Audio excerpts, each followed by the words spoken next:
네, 안녕하세요. 더불어민주당 심우정 검찰총장 자녀 특혜 채용비리 진상조사단의 위원인 국회의원 김영대입니다. 진상조사단의 활동 내용을 간략히 보고드리겠습니다. 지난 3월 24일 외교통일위원회 전체 회의에서 한정혜 진상조사단장께서 심우정 검찰총장 자녀의 외교부 및 국립외교원 특혜 채용 의혹을 제기한 바 있습니다. 이후 당시에 더불어민주당 당대표였던 이재명 대통령의 지시로 4월 2일 진상조사단이 출범하였습니다. 진상조사단이 자료 요구와 대정부 질문, 긴급 현안 질의를 통해서 확인한 결과 채용 관련 위반 사항들과 특혜 제공 정황들을 다수 발견한 바 있습니다. 이를 종합해서 진상조사단의 위원이신 이용우, 김기표 의원의 법률 검토를 거쳐서 당 법률국에서 최종적으로 고발장을 작성했습니다. 이에 한정혜 진상조사단장이 지난 11일 조사단의 활동 결과와 고발장을 당 최고위원회에 보고한 바 있고, 최고위원회의 지침에 따라서 특혜 채용 비리 주요 혐의자들을 오늘 공수처에 고발할 예정입니다. 이상 경과 보고 마치겠습니다. 예. 이어서 참석하신 위원님들의 발언을 듣도록 하겠습니다. 먼저 박홍배 간사님의 발언을 듣도록 하겠습니다. 네, 안녕하십니까. 심우정 검찰총장 자녀 특혜 채용비리 진상조사단 간사 박홍배 의원입니다.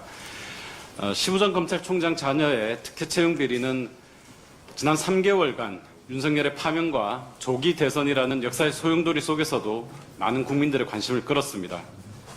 내란 속에 윤석열을 풀어줘 국민적 공분을 사고 있던 검찰총장과 관련한 개인 비리 의혹이었기 때문만은 아니었습니다.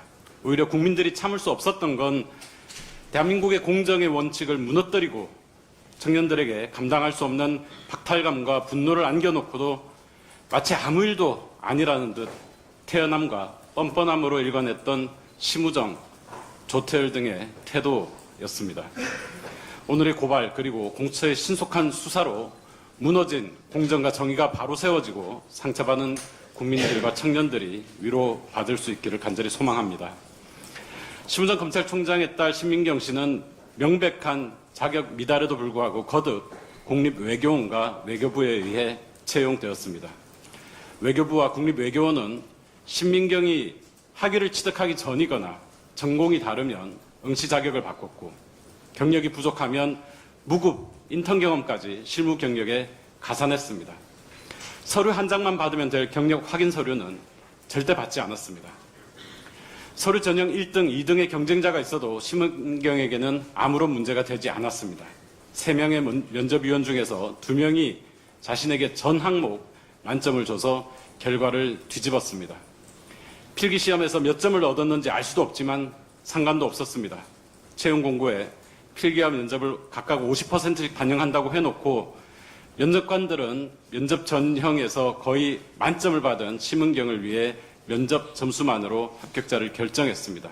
심은경과 그의 아빠 심우정 앞에서 법과 규정은 휴지 조각에 불과했습니다. 사건 이후 심우정 검찰총장의 과거 행적들까지 재조명받았습니다. 과거 검찰 내 주요 사건 수사에서 보였던 편향성 논란과 정치적 중립성에 대한 의심, 그리고 인사권을 통한 부당한 영향력 행사가 속속들이 밝혀지고 있습니다. 또 최근 모 언론은 명태균 의혹 수사가 시작됐던 지난해 10월 심우정이 당시 김주현 대통령실 민정수석과 비화폰으로 2차례 통화했다고 보도했습니다. 약 일주일 뒤 10월 17일 김건희의 도이치모터스 주가 조작 의혹은 무혐의 처분이 내려졌습니다. 심우정 총장의 이번 자녀 특혜 채용 비리 의혹은 단순한 우연이 아닙니다.